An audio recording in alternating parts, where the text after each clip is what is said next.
வணக்கம். அதிகாரம் 44 குற்றம் கடிதல். குறள் எண் 438. பற்றுள்ளம் என்னும் இவரன்மை எற்றுள்ளும் எண்ணப்படுவதொன்றன்று. இந்த குறள் என்ன சொல்ல வர்றாங்கன்னு பார்க்கலாம்.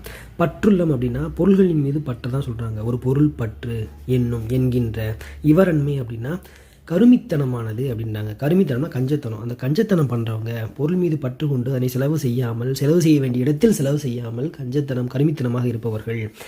எற்றுள்ளும் அப்படின்னு நம்ம எல்லா குற்றங்களையும் போல, அந்த குற்றமானது எல்லா குற்றங்களையும் போல எண்ணப்படுவதொன்றென்றனா எல்லா குற்றங்களையும் போல அது எண்ணப்படாது. அது ஒரு தனிப்பட்ட ஒரு தனிவிதமான ஒரு குற்றமாகும் அப்படின்னு சொல்கிறாங்க.